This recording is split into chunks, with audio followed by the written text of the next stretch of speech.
Vance, take it away. All right. Okay. Thank you, Josh. Welcome to Indie Fireside, the fourth installment, the fourth month of Indie Fireside.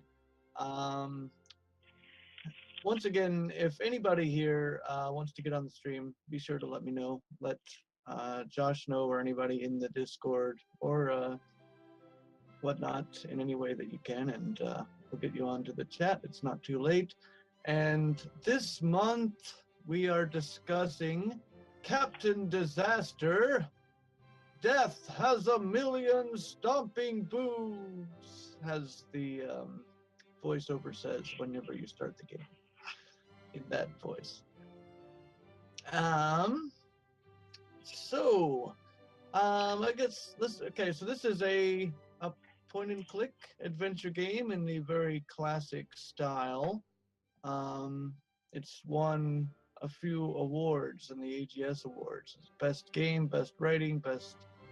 No, that was nominated for. But okay, it won best voice, best character, and best puzzles, and also nominated for best game, best writing, best gameplay, and best music and sound.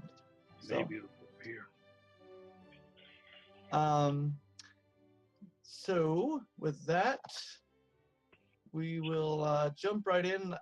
As always, I like to start with only the good things about the game. What were the best things? We have Dak Dave joining us, and anybody who is in the chat in Twitch, feel free to type as well, and I will be keeping an eye on that. And so, with that said, and I always like to talk last, so I will turn it over to other people to say, what were the things that were most enjoyable, the best things about Captain Disaster and Death has a million stomping boots? Well, I enjoyed the humor, and I enjoyed the references to other things like Star Wars and Space Odyssey and so forth. Then, I'm old enough to remember when those things were new. So, but yeah, I enjoyed that most of all, I think. Mm-hmm.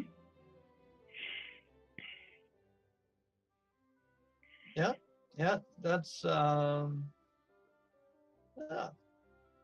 definitely, obviously, as a science fiction fan myself, I enjoyed that aspect of the game. I'm sure I missed some of them, but I enjoyed the ones. Oh, I'm sure I probably did too. I saw, obviously, Star Trek, 2001, Doctor Who, Star Wars. Obviously, there's an Indiana Jones. Obviously, yes, which isn't sci-fi, but that was in there. What else was in there? The fedora you're talking about? Yeah, well, there's two places, right? There's the store, and then there's the actual guy who's wearing it. Oh, yeah, that's true, yes.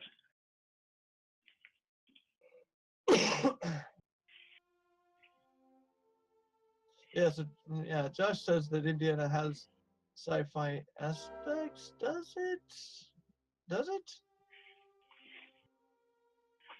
Maybe I'm not recalling what the sci-fi aspects are in Indiana Jones. Do you remember? Well, it has some magic and stuff. Yeah, Josh considers Crystal Skull to be a canon Indiana Jones movie, and that, I think that is a terrible mistake. So, anyway,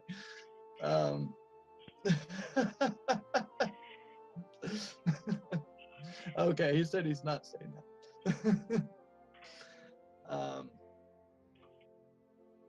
Yeah, so let's see. I'm sure there was lots more, probably stuff that I did catch and now I've forgotten about.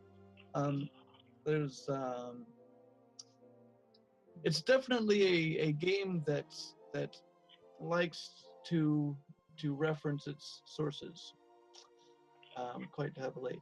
Also, I think, to me anyway, it seemed like there was quite a heavy influence from Space Quest.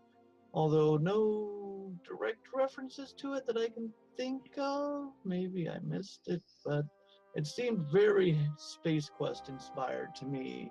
The whole idea of, you know, the hero kind of being this bumbling idiot who is um, sort of accidentally um, solving the problems, you know, in space. It had a very Space Questy sort of vibe to me. And Josh says, Mr. Magoo. I also enjoyed some of the little side things that didn't have anything directly to do with the plot or the solving, like talking to the Swami and conversations with people or reading the posters or whatever. Mm-hmm.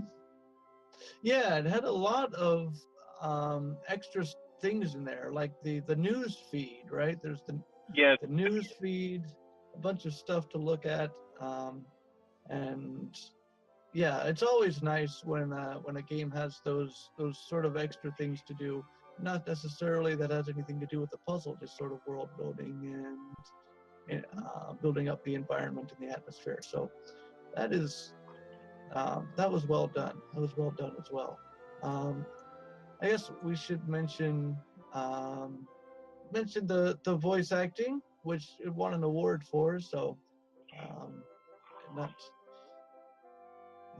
uh, not a big surprise. It was quite good. Although there are a couple problems with it that I will mention a bit later. Not the voice acting specifically, but a few things I'll mention later when we get to the less positive aspects. But for sure, you know, for the most part, the voice acting, the performances were top notch. Um, Especially some of them, just really, really on top of the game, on top of their game. That's a pun since this is a game.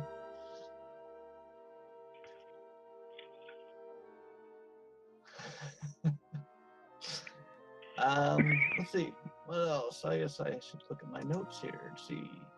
Um, yeah, okay. Also, yeah, some of the puzzles were, I thought, very nicely done. The archaeology puzzle with the power and the energy in the cave, I thought was very interesting to me. That was one of my most enjoyable ones.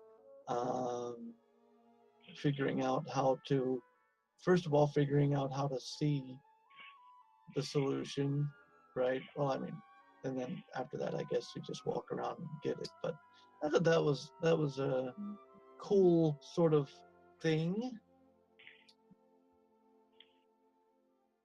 I'm resisting the urge to say but because there's kind of like a but to some of these, but not to say that it made it less enjoyable, but I'm trying to I have to wait until the negative side to say the kind of downside from it because I don't want to take away from the positive side and that so anyway, that was actually a really good puzzle. What else? The Trivial Pursuit puzzle I found interesting, although one of the answers I didn't think made any sense. Like there were 6 of them, right? 5 of them I got pretty easily, and then the last one I got just simply by getting the 5 correct that I knew, and then just trying all the other ones in order until something worked. One of them didn't make any sense to me. Um, let's see. Here. I'm sorry, what Yes, do you call him? The Trivial Pursuit puzzle. I'm trying to remember where that was. that was the one where you have to send power to the spacecraft in the dump. It's on the first planet.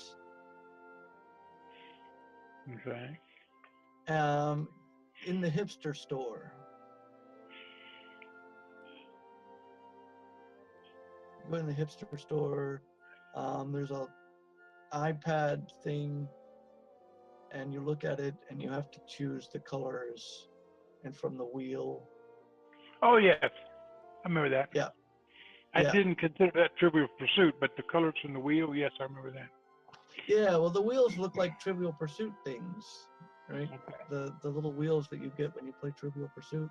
Oh, well, not a big fan of that game. That's why I didn't see it, I guess. Yeah, I'm not really either, but that is um, the pizza pie. Oh, right, yes, the pizza from the second act, where you have to petrify the pizza. Yeah, the different meanings of the word petrify, which I got before he actually explained it. It's kind of, I think, I probably have to scare this pizza, and then he said it, and I'm like, now I feel like my cleverness has been undermined because it just explained the thing that I had already thought of. But so Josh says yes. It's a silly and good time overall. A game full of dad jokes. Yes. Yeah. It's definitely it's a game that doesn't take itself too seriously. It's just happy to be, what it is, just this complete outright silliness. Is not trying to, you know, not trying to be any sort of epic saga or anything. It presents itself exactly as what it is, which is certainly an admirable quality. I thought the petrifying puzzle was um, very good. um, I had not interacted with the aquarium prior, so I didn't even know about the shark, and I was trying all kinds of ways to, threaten to eat the pizza, and I could find no way to do it. So I enjoyed that puzzle. Yes. It took me a while too, even though I had interacted with the aquarium and I did see the shark. It didn't occur to me for quite some time, to tell you the truth. So it took me a while of kind of wandering back and forth on that one too, because I was trying to figure out like this should be easy, right? I should just threaten to eat it. I can easily put it up to my mouth and threaten to eat it. But that's a So positive comment, not a negative. I mean, it was a good puzzle. yeah, yeah. No, I'm getting too critical too early in the show. Um, but yeah, yeah, that was neat. And of course, there's the Jaws reference. That's another reference that we missed. That's true. Yeah, Forgot it. Yeah. yep. Let's see. I mean, it's definitely an enjoyable game. It's hard for me to think of like specific things because it's a very straightforward comedy adventure game, which is enjoyable to play. Voice acting is good.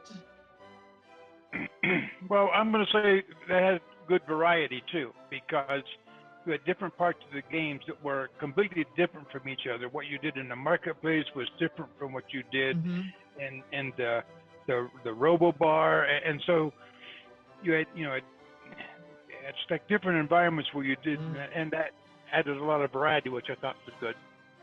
Right. Yeah, that is true. I think that's important in adventure games as well. Is a lot of times you need that sort of feeling of exploration and going to different sorts of places and different at different points. So besides going to different planets, I think, to me anyway, the first planet took up, I think, I didn't really time it, but it seemed like that took up most of my playtime, was that first act. It seemed to me, it might just be my perception, maybe that wasn't true, but I have most of my memory of playing from that first planet for whatever reason. I definitely agree. I mean, the second planet was almost an epilogue almost. I mean, there were things to do and things to solve, but there was not nearly as much Yeah, to it didn't. do. There Or was. You couldn't explore it. Yeah, you couldn't go to this way and that way, Robo Bar and Market and yeah. that kind of things. So Josh says, "Did you laugh out loud at anything?" Let Dave answer first. No, I can't say. Except for this question, I just laughed out loud. But no, I don't remember laughing out loud while playing the game. No. I can't say I did either. Although I have to admit, I tend to not laugh out loud very often. I'm completely capable of finding things funny without laughing. I don't know, maybe it's just me. I tend to not laugh out loud all that much. So no, I can't say that I did. But that's probably just my personality. It's not that I didn't find it funny. It's just I don't laugh out loud. Except when I just did right then. Something that. Anyway.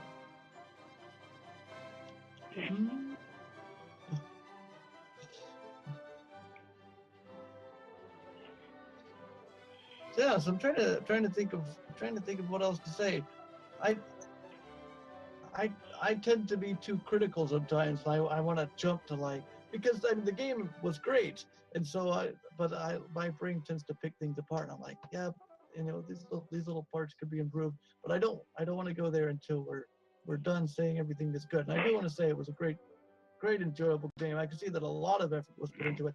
I guess I'll point out a few specific things, like I really liked that in the navigation in the junkyard, right? I could see that, a lot of effort was probably put into that little pathfinding for that little dot to go around the screen there, to each of the places. Maybe it wasn't, but I mean, they're using AGS, and I don't think AGS has pathfinding in it built in. I don't know. It's been a long time since I've used AGS, but I did notice, that little dot moving around. It's kind of interesting, and all the multiple places to go in the junkyard.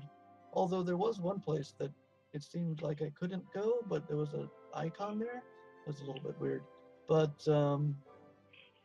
so that was nice. I liked, once you got into the junkyard, there was that different interface for moving around, and then a different interface in the rest of the town with the map.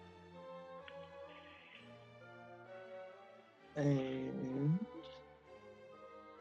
yeah, so it kept changing things up on you, which kept things interesting. That's what I wanted to say on that. Well, I thought the character development was pretty good. I mean, I especially liked the Mixabot, or in the bar. I thought I really enjoyed that character, and others, even the salesperson in the speeder store. Although she was very robotic, she still had a personality. I thought they did well on personality development too. Oh, sure, yeah, and that was a funny joke, right, where she tries to identify his language, and then copies his accent.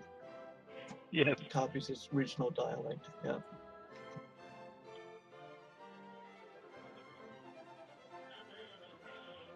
Yes.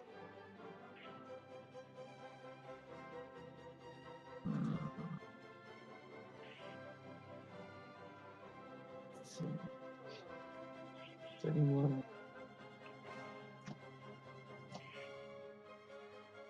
anyone have anything else to say before we move on to our critiques of the game? One of the only shows around that will actually offer full, no holds barred critiques of games, even games that we enjoy, like this one.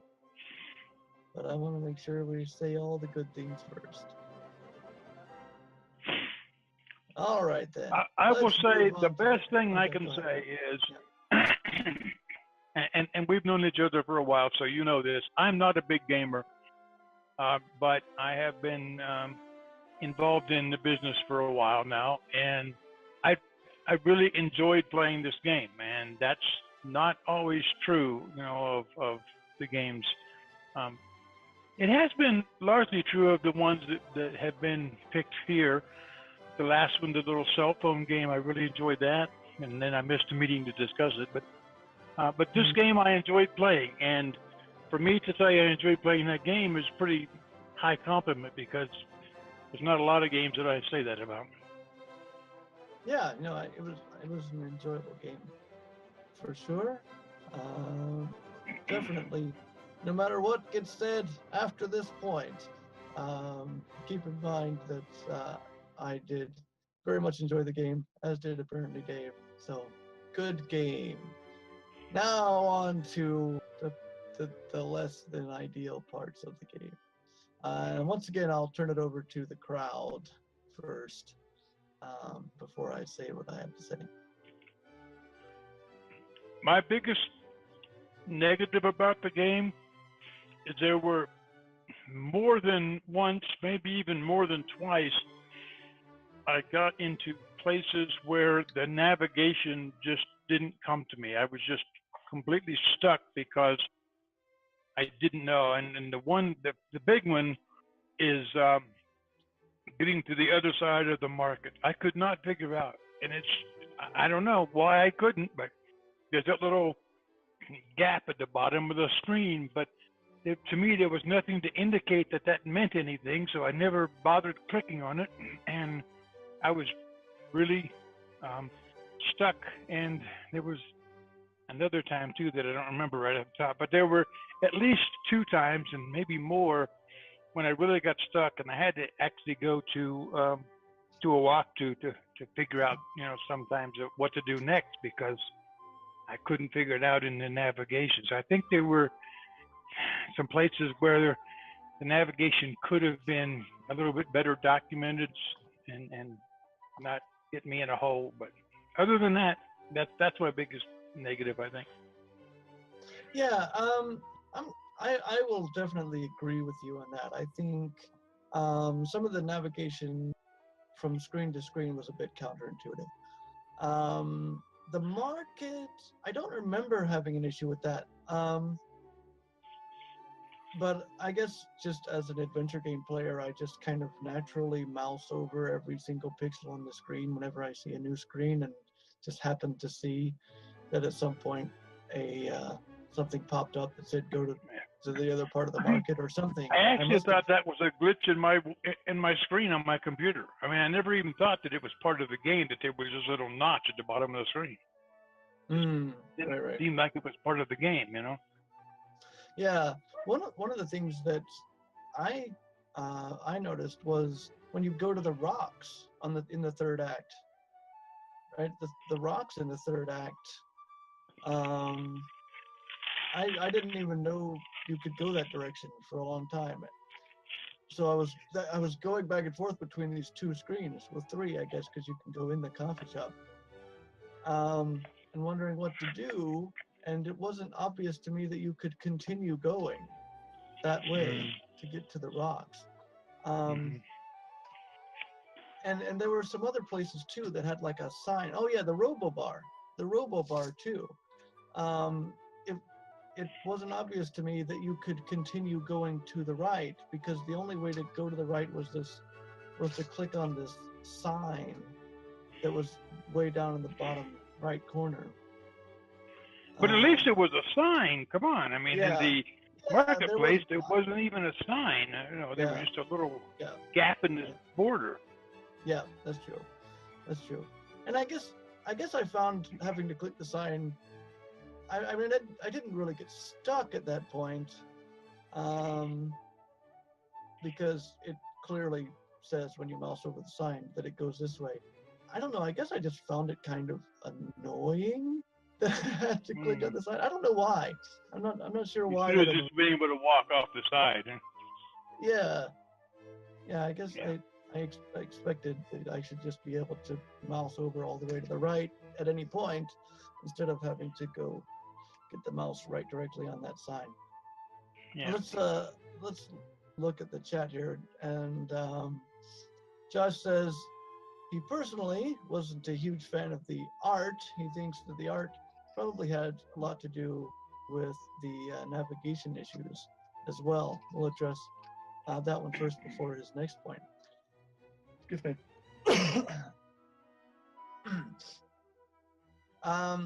So I'm not a big art guy at all. So that's why I haven't really commented on the art, either good or bad. I'm one of those people who doesn't particularly care what the art looks like. I mean, I probably care less than anybody you've ever met what the art looks like in a game. I'm looking for good gameplay, good story, you know, that kind of thing. So sure, I can say, yeah, maybe not the best art, but certainly doesn't bother me. I'll play a game in ASCII if it's a good game. I've played plenty of NetHack in my day. So art doesn't matter to me. Like I just literally don't care about art. What do you think, Dave? When we say art, are we talking about the fact that the whole thing looked like a comic book or something like that? Well, the quality of the artwork in general. It isn't something that struck me. It wasn't a realistic looking world, but then it wasn't a real world. It was, some outer space thing. And it did look very cartoonish, but I accepted that as that's the kind of game it is. So I didn't actually think about the art being less than whatever. I just thought that's the theme of this game. Right. Yeah. I mean, it had a sort of MS Paint quality to it.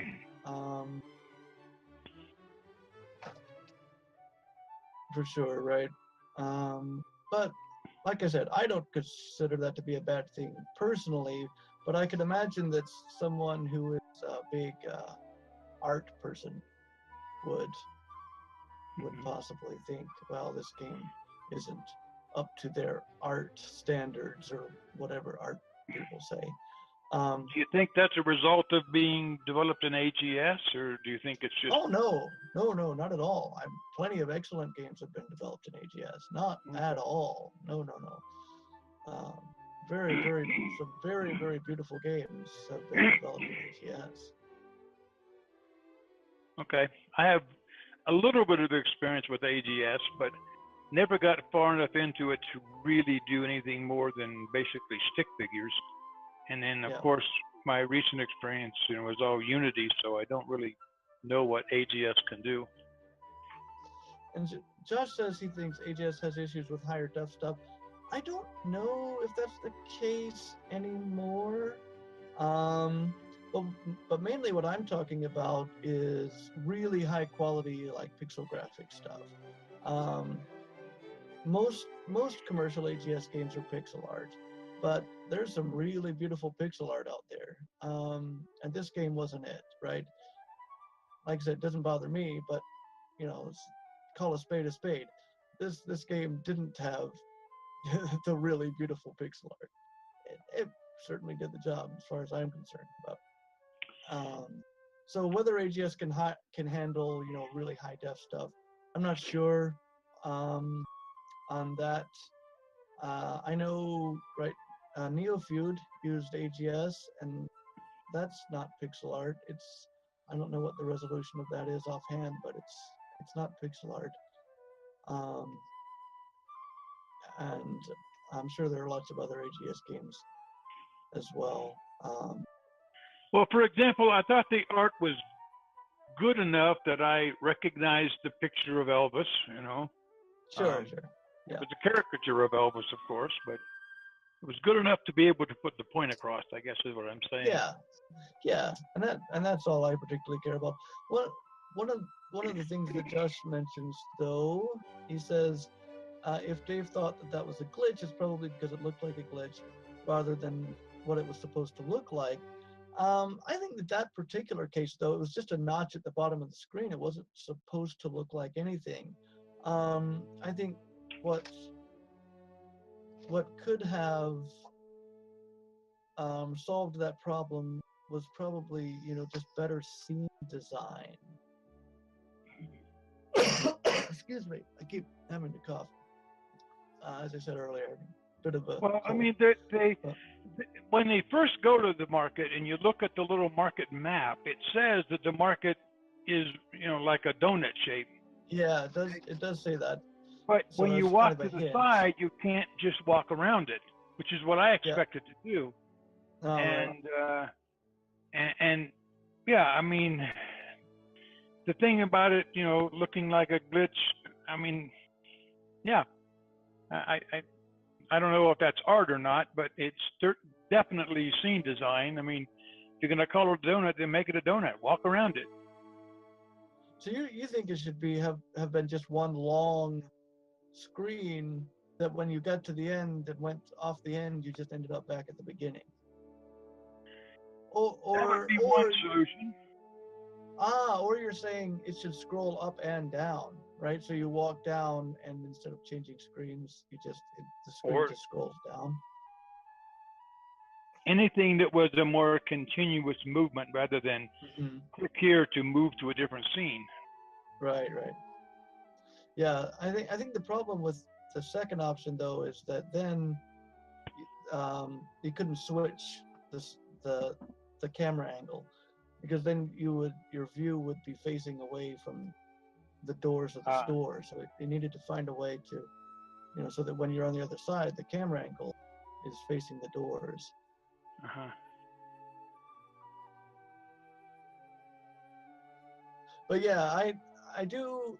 Doors are a difficult issue, which is why, like, in the game I'm making, and it's it's something that whenever I'm composing a scene, I'm very conscious of where I'm going to put the doors, because that marketplace type of thing is something that I'm trying to avoid at all costs. I don't want anyone to have to walk off the bottom of the screen to exit a room. I want there to be visual doors or exits, all the exits. So I mean, that's my personal design philosophy, but I know that a lot of other games don't do that. I mean, the walking off the bottom of the screen has certainly been done many a time. But it's certainly something that I take into account. And Josh says Sierra did that shit all the time. Yes, it's true. Um, so yeah, and I'm gonna go back up to Josh's other comment. Well, let me see if there's anything else that relates more to what we're talking about before we change the subject.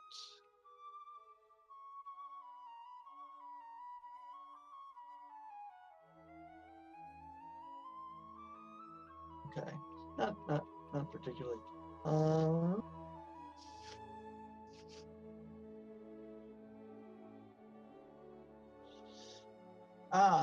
One thing I was going to mention that is only very slightly related to the exiting the screen issue was the fountain issue. So I was going to bring that up before we moved on. The fountain issue, I saw the fountain, I saw that it was there, but the place to click on it is so small. It's like the very, very bottom sliver of the screen. I had no idea you could even click on the fountain. So I was wandering around the whole damn planet looking for water.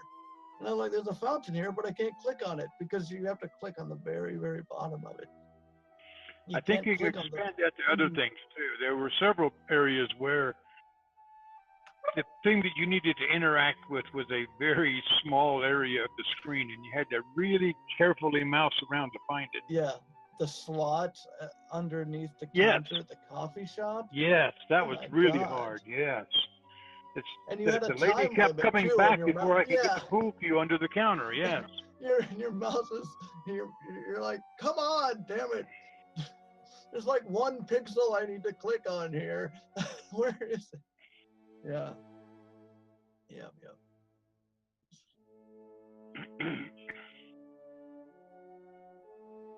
Okay. Yep, yep.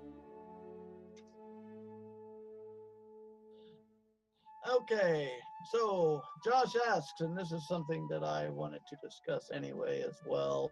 Do you think this game fell victim to the adventure game logic trap?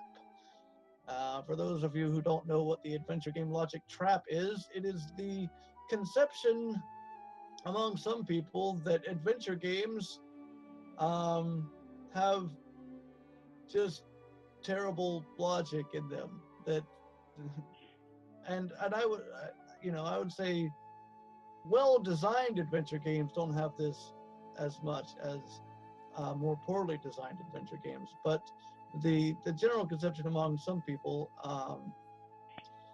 which is supported by even some pretty big name games out there in some parts, is that in order to solve adventure game puzzles, you need to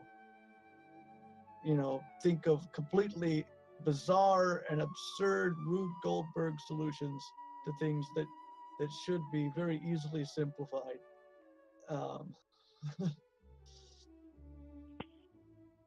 uh, and one of the things, one of the examples is something we already mentioned, right?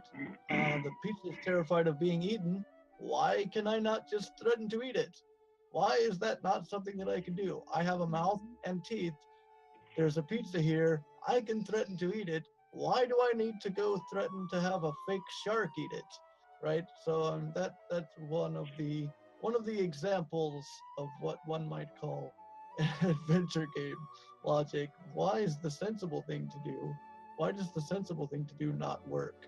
Why do you have to go do some weird thing instead?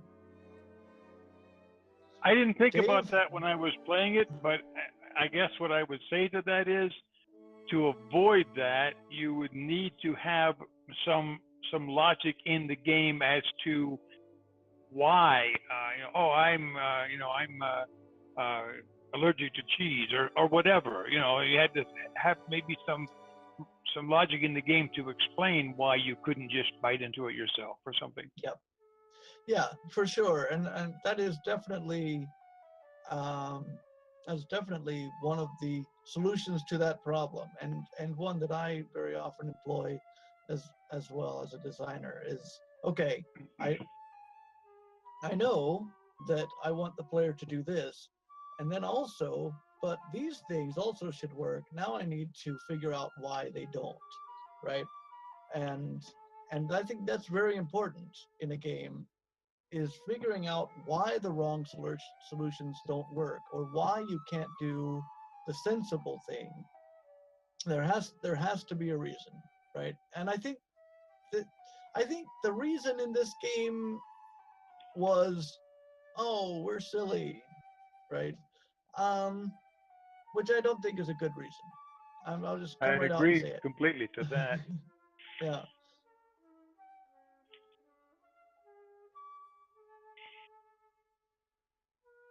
I mean, your game is based on a Monty Python kind of silliness humor, but that's not a reason to introduce logic into the actual game. Right. I think oh, we're so silly is not an excuse for that kind of thing. Yeah. And so, yes, to answer Josh's question, yes, I think certainly in places there was too much what one might call adventure game logic, although I hate that term because a lot of adventure games have perfectly good logic. But what people call adventure game logic, right? Or what other people call moon logic, or whatever other term people use for it. I think that yes, there is most certainly some of that in this game for sure. Not just the pizza thing. I think the whole making fuel puzzle, the entire puzzle, doesn't make any sense to me. Why does making something that looks like a purple firefly work as a purple firefly in the ingredients? just we're so silly isn't a good enough explanation to me. It's when that's when the logic breaks down to that extent, even a silly game needs to have an internal logic, and and when you can't fool an engine into running on fuel that isn't actually fuel. Hmm.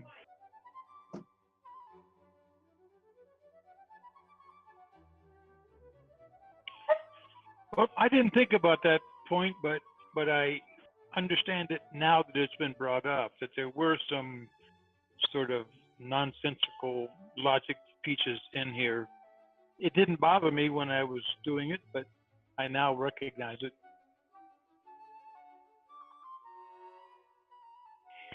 I think the Firefly one bothered me the most of anything. The I will say Firefly that one, I thought about that. I really did. It's like, this doesn't make a lot of sense. I did think about that.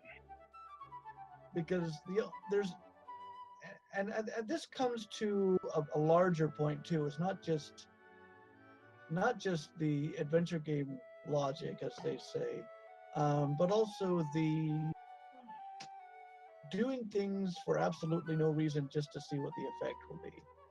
And that's the only way to solve that Firefly puzzle. There's no other way anyone could possibly think of doing the sequence of things that you have to do to solve that puzzle. It is inconceivable that anyone is going to think of doing that. The only way to possibly solve that puzzle is to just start randomly combining inventory items with each other. Yeah, I guess I didn't actually see that issue as much because I wanted to finish the game before the meeting, so I was already heavily relying on walkthroughs by that point, and so I just followed, do this, do this, do this, and didn't think about this. Really doesn't make any sense. I just did it because I wanted to get through and get to the next step. Yeah, yeah. I think the other thing that I could think of right now is the pool cue in the gap. We already talked about the gap under the counter before. The pool cue in the gap. I had no idea why I wanted to stick a pool cue in the gap. Did you have any idea?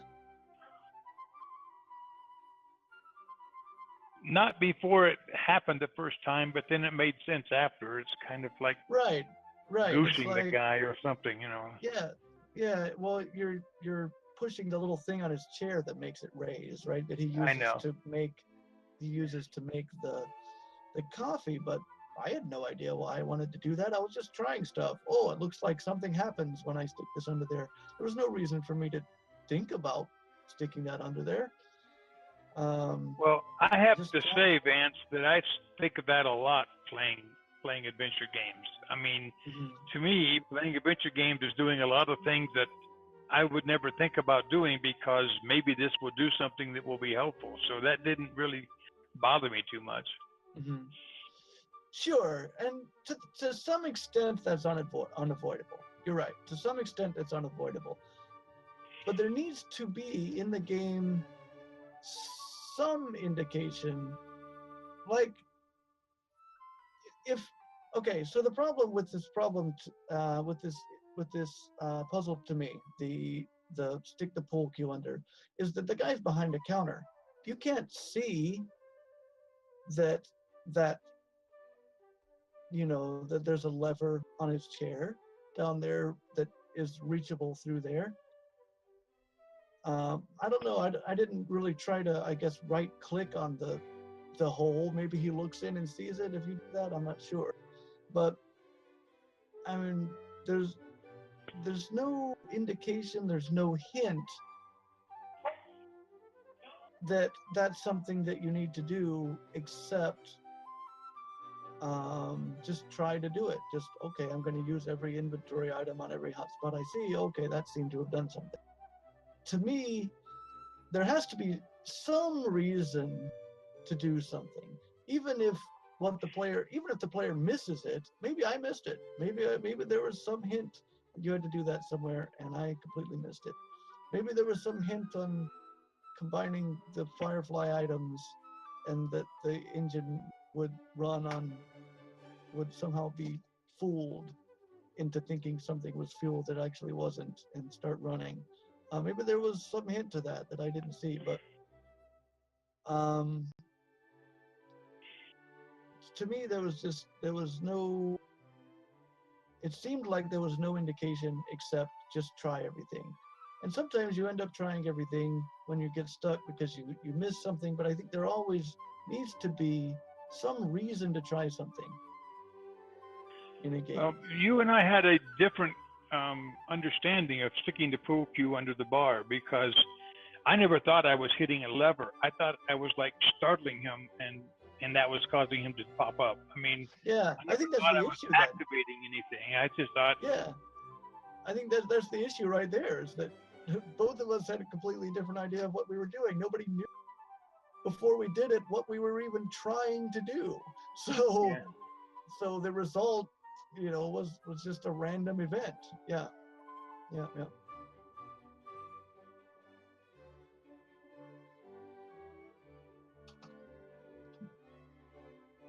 Um, to get away from the criticisms for a second, I wanted to go back and say that the the last puzzle with the flying machine, the sabotaging the flying machine, that was a good puzzle. I just want to take a break from bashing the game because I really did like it. But so I just wanted to say that because I just thought of that. That's a really good puzzle. I liked that. I liked that one. It had the information available to solve it. There was a logical solution. It was right there. All you had to do was figure it out. So that was quite a good puzzle, I thought. I think this thing had several really good puzzles. Like you Yeah, said, oh sure. finding Yeah. all of the colors on the snake diagram in the right order, that was a good puzzle. Yes. And Yeah. there were a lot of good puzzles in here. I even think figuring out how to be invisible and watch her enter the password to open the door was a pretty good puzzle. Yeah, yeah, yeah. I liked that as well. And I even liked the fact that there was a timing issue involved. That I had Yes. to watch the guy to Well, see exactly when to activate invisibility, or else I would become visible, and she would say, "Hey, what are you doing? Get out of here!" Yeah, so I liked that. I enjoyed that whole sequence there. That was quite nice. And inside, once you got inside, everything made sense in there too. Although I was annoyed by the fact that you had to find those really, really little tiny screws. Another incident of just pixel hunting. Those tiny screws that you that I never knew it existed. I'm like, what the hell do I do with this damn pad? did There's you nothing. notice that there were two in the bottom you never had to touch?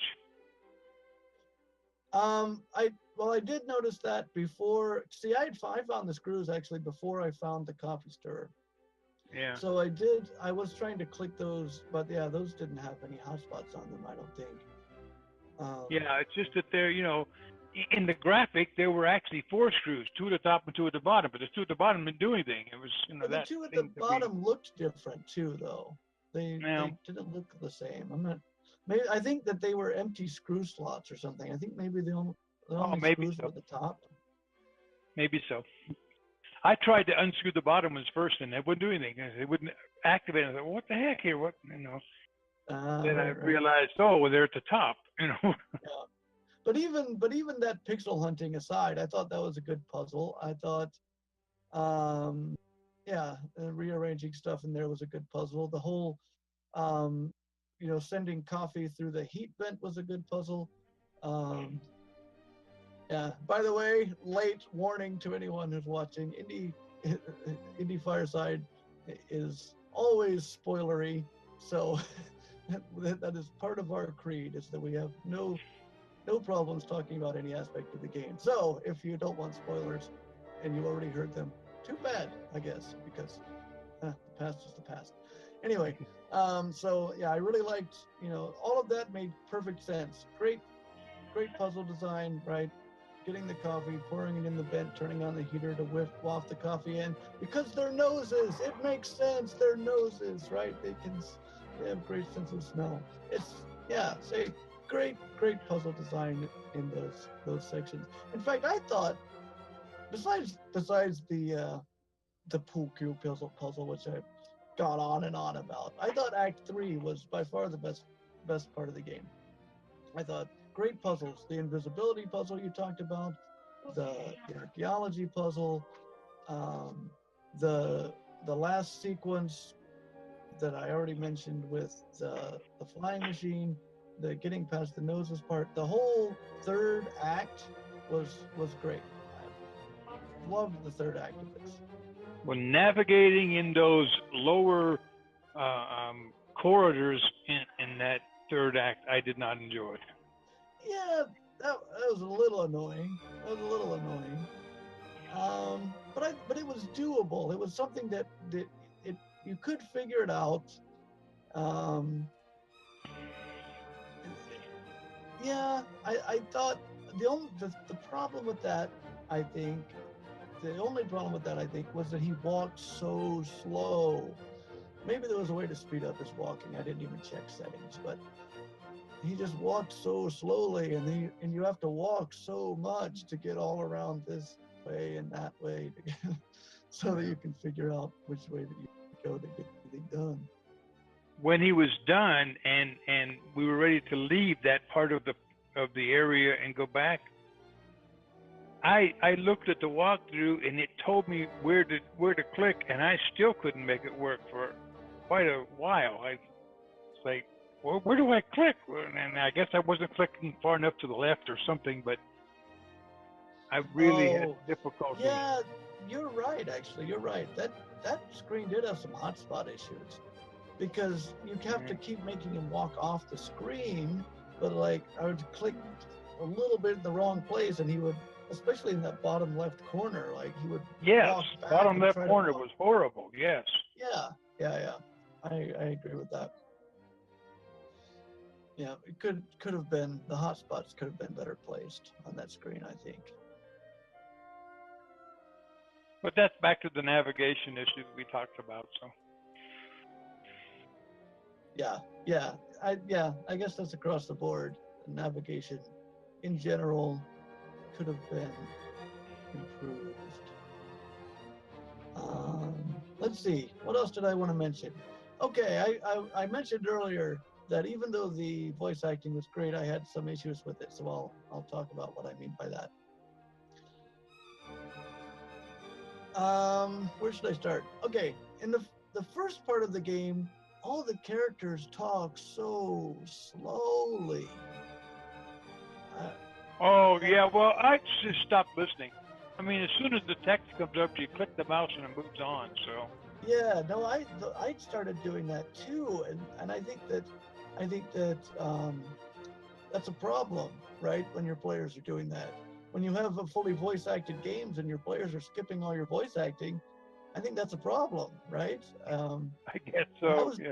So I was doing the same thing. I got tired of listening to it. It was just slow, and I read this entire line of dialogue 2 minutes ago. Why are you still talking?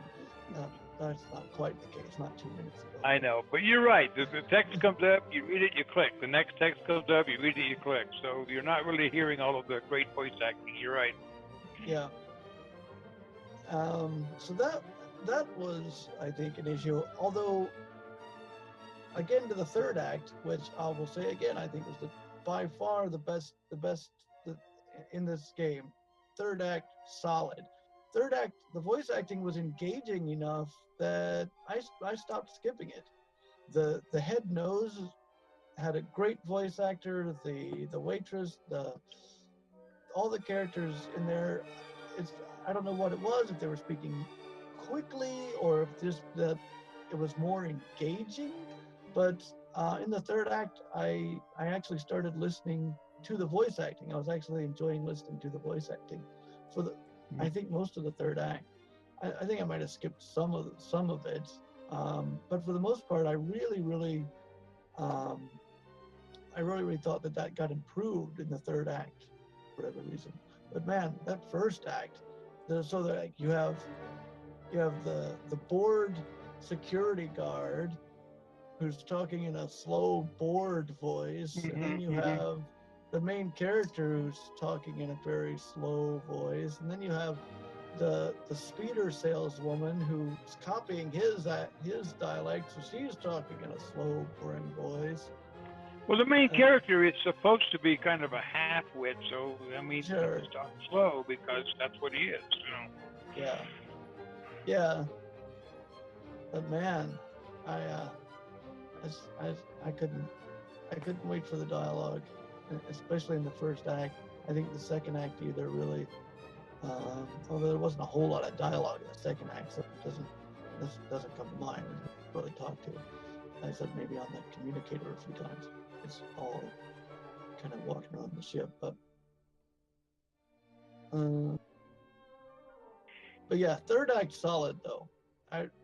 Third act was so good that I actually stopped skipping dialogue for the most part, at least. Well, I'm going to disagree with you and say I like the second act better, but as far as dialogue is concerned, or not for dialogue. No, just for overall playability, I enjoyed the second act. Okay. And again, it goes back to the variety and the different places to go to and so forth. Yeah. Well, the second act was all on the ship, though.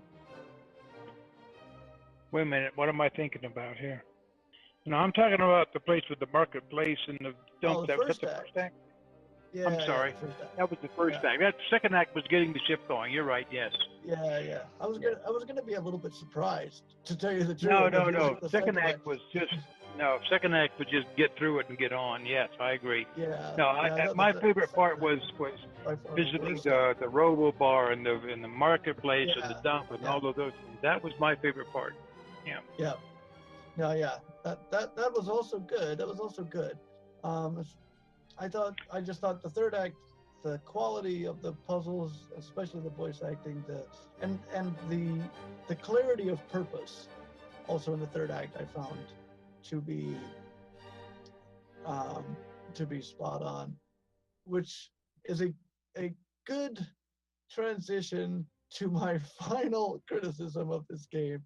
And I know I have a lot of criticisms of this game, and so I have to reiterate, I did enjoy the game, but there are a lot of criticisms that I have about it. The plot of the game was not its strong suit, you might say. The first act was just correcting the entire first act was just correcting the main character's stupid mistake, right? He should never have left the ship without what he needed in the first place. And yet he did accidentally leave the ship, and the entire first act is just trying to get to the beginning of the story. So I have a problem with that. I have a problem with the fact that the game starts you out trying to get to the beginning of the story, and that's the entire first act. Your entire goal is just to correct your stupid mistake and get to the point where you actually get to start the story, right? And then there's the second act.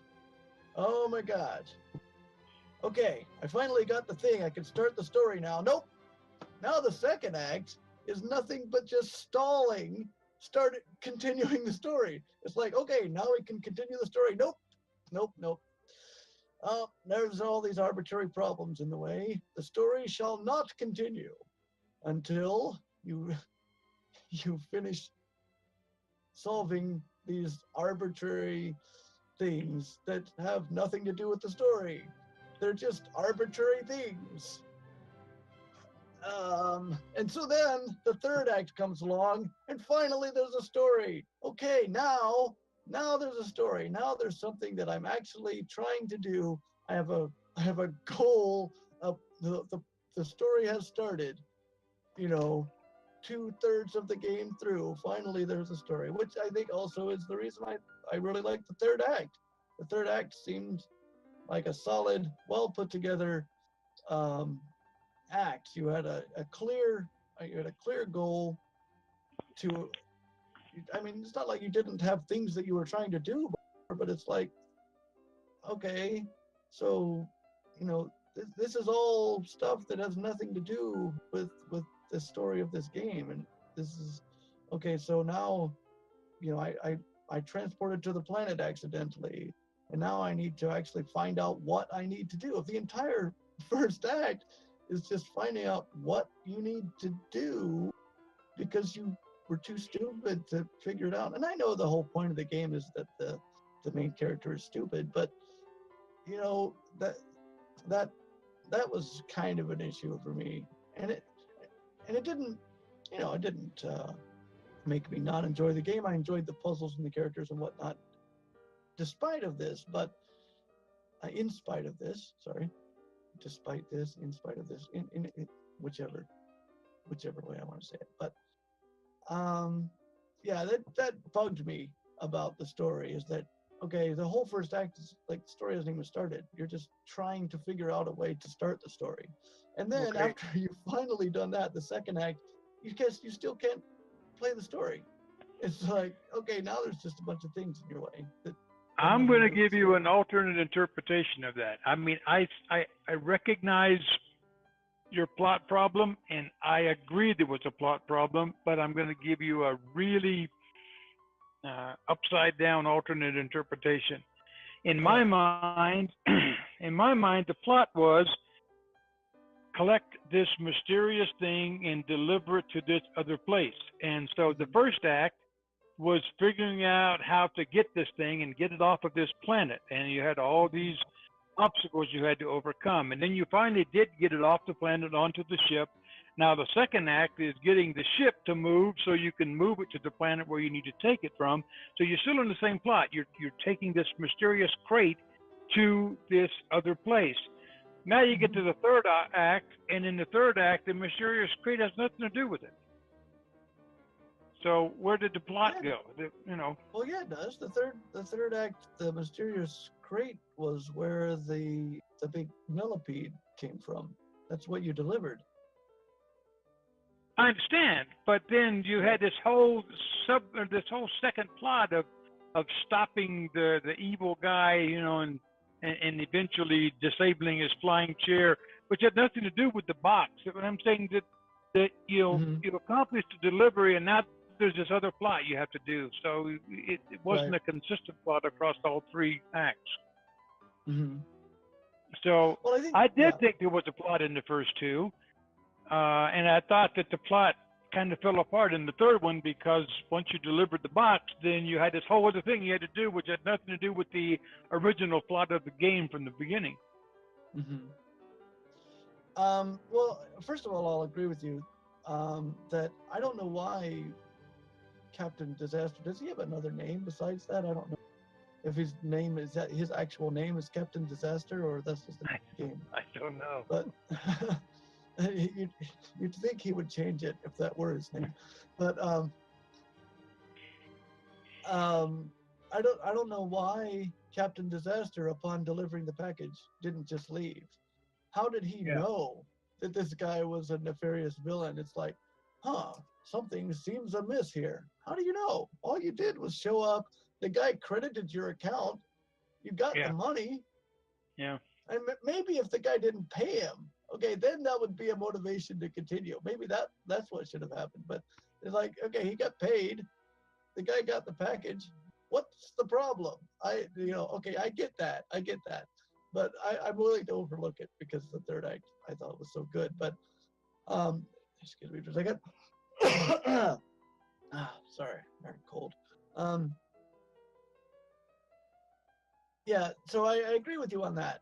Although the first two acts, I'm trying to remember what I was going to say. Your obstacles in the first two acts are yourself.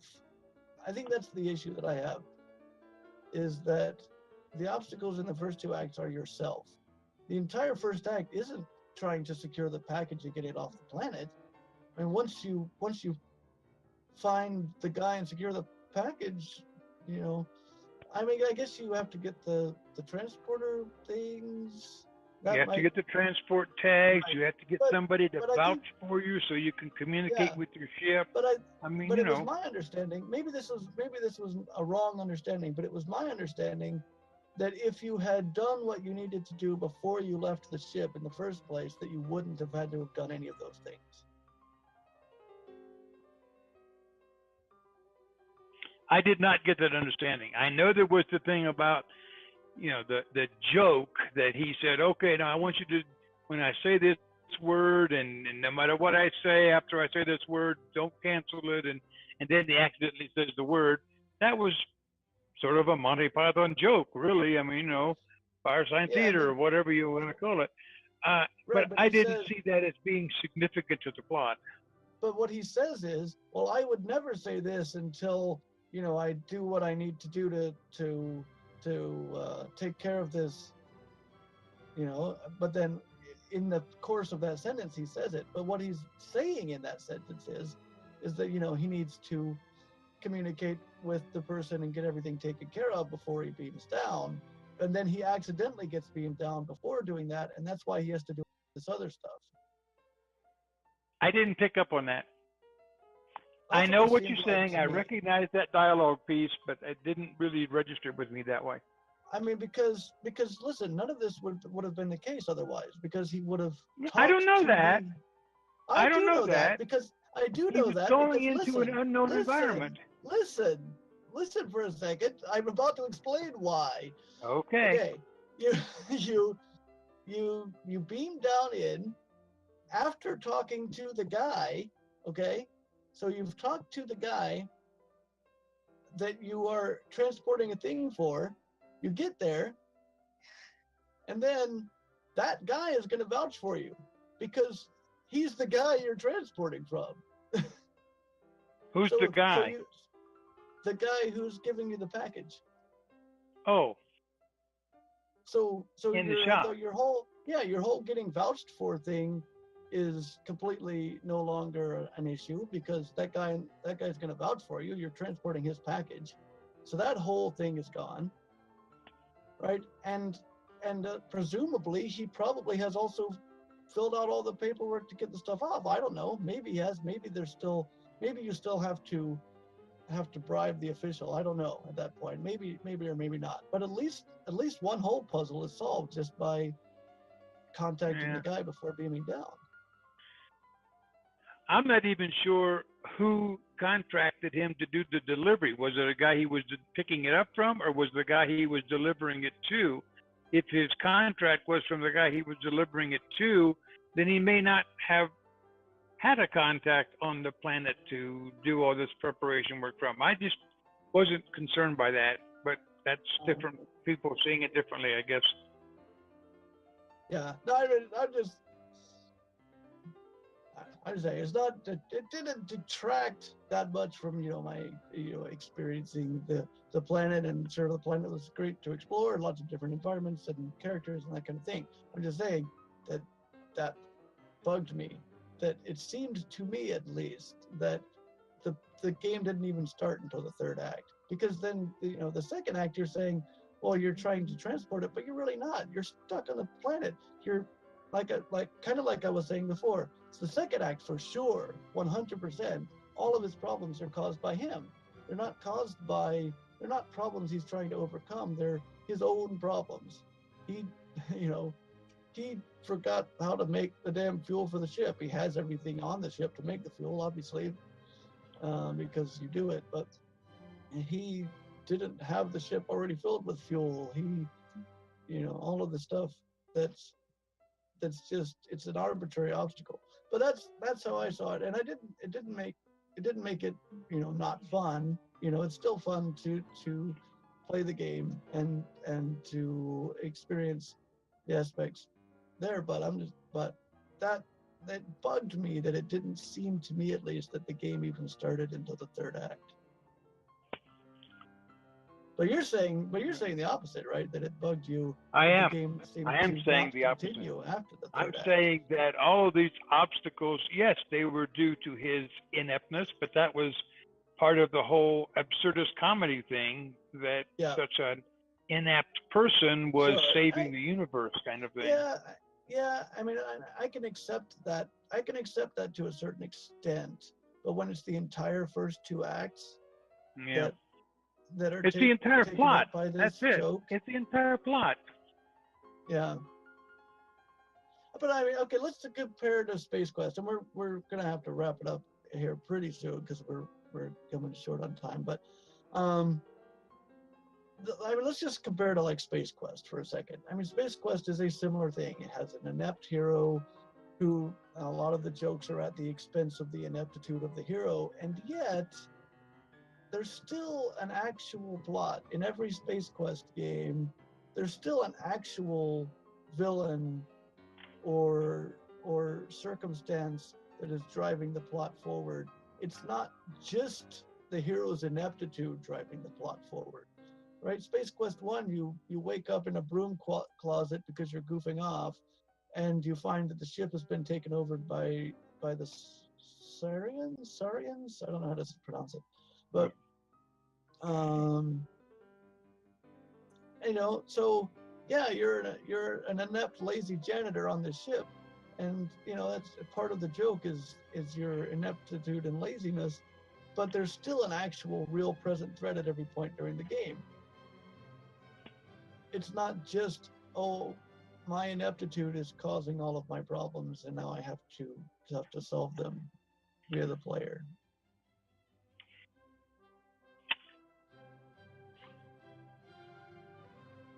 That's your opinion. Yes, it is.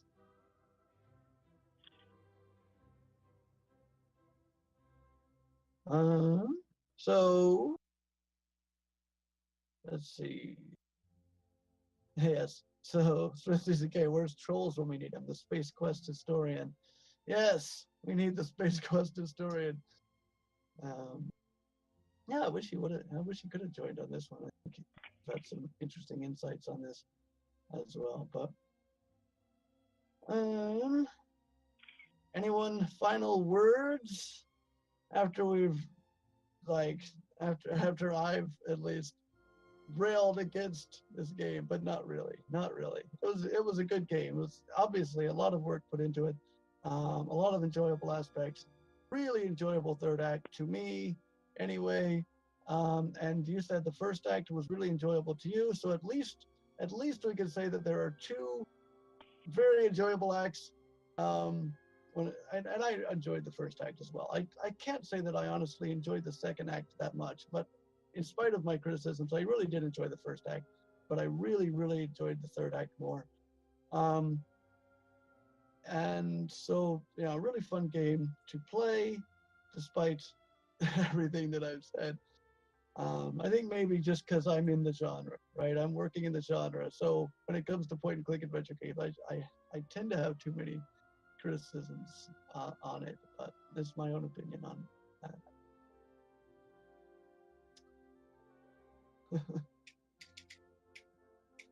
Any last words, Dave? Hello? I really don't. Really don't have a last word. Looking forward to the next game and the next meeting. I'm glad I finally got here. All right. Good. Well, thanks everyone for joining us on the Indie Fireside.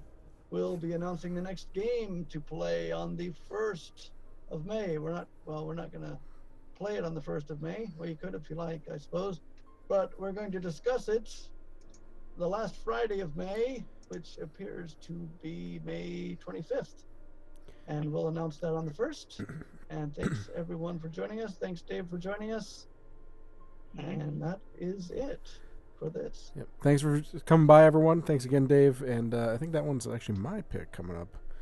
So, all right. Yeah. If you don't know how to get involved, make sure that you click. If you're watching live, there is a link below the stream for Discord, and of course there'll be a link below the video if you're watching a recorded version, join the Discord. That's where it's all taking place. So, all right, guys, we'll see you next month.